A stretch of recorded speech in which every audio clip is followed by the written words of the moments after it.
طرف صبحانه کتابا را داخل صندوق باشکل می‌شینیم و دوچرخه را سوار می‌شوندم سمت اون جایی که قرار است کتاب بخونم. کنار جایی که سالها قبل توسط طالبان ویران شد رد می‌شوم. گاهی وقتی آدم اطراف خود نگاه می‌کنه به یاد جنگ و ویرانی می‌افته. بعضی جاها حتی با ماشین هم نمیشه اونجا بریم، به خاطری که در اونجا حتی ساخت جاده شروع نشده.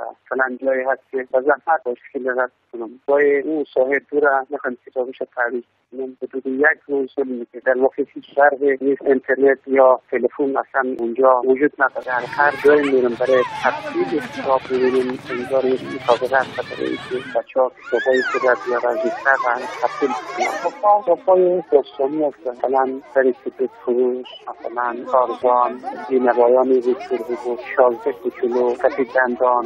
که بچه‌ها فندای پلاستیکی خود تحلیل میده که ما دیگه بازی نمی‌کنیم. این یعنی که تاثیراتش زیاده. تأثیری که این دخترها گذاشته همین است که اونا دور هم جمع شده دیگه منطقه هم دیگه رو بفهمن یا در رابطه با صحبت بکنن.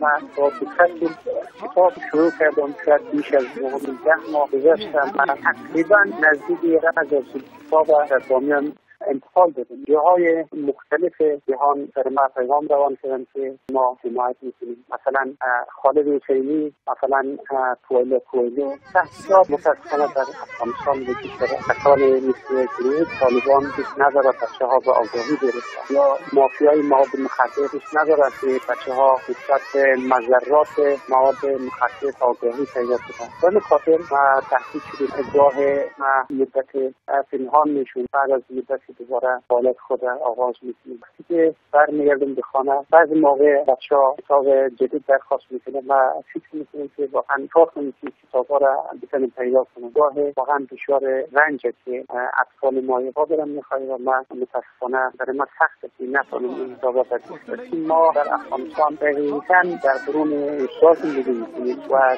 شباهت‌های زیادی با وضعیت خفقان وجود دارد و این کار ما در واقع زمینه سازی یک انسان که فعلا از بین این کسایی که ما برشان کتاب میکنیم مارتین لوترها وجود میاد. ما بخیر تلاش میکنیم اینجا کتاب